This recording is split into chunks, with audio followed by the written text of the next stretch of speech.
36 जिल्हे, 36 बातम्या. News G9 Maharashtra. उत्तर तुमच्या प्रश्नांची.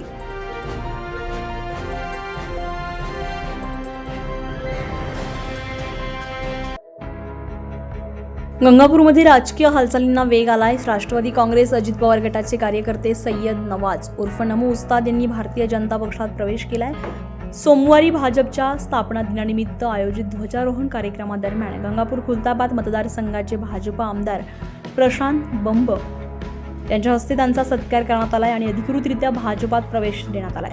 सय्यद नवाज हे गंगापूरमधील परिचित आणि सामाजिक कार्यकर्ते आहेत. त्यांची राष्ट्रवादीमध्ये काही दिवसांपासून पक्षांतर्गत नाराजी असल्याची चर्चा होती.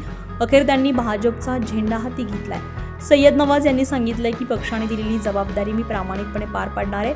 पक्षवाढीसाठी पूर्ण ताकदीनं काम करणार असं त्यांनी सांगितलंय. यावेळी उपस्थित मान्यवर आमदार प्रशांत बंब, भाजपा नेते किशोर धनायत, तालुकाध्यक्ष रवींद्र चव्हाण, शहराध्यक्ष मारुती खैरे, नगरसेवक विजय पानकडे, आबासाहेब शिरसाट, राकेश कळसकर, आनंद पाटील, माजी नगरसेवक प्रदीप पाटील, भागेश गंगवाल, कृष्णकांत व्यवहारे, जाफर शेख, रज्जाक शेख, दीपक साळवे, राजेंद्र राठोड, अयाज अहमद, अरुण लांडे, अथर जहुरी, रशीद शेख, भारत पाटील, अतुल रासकर, शमशेर सय्यद, झाकीर मिया, संतोष माळी यांच्यासह अनेक पदाधिकारी आणि कार्यकर्ते मोठ्या संख्येने उपस्थित होते.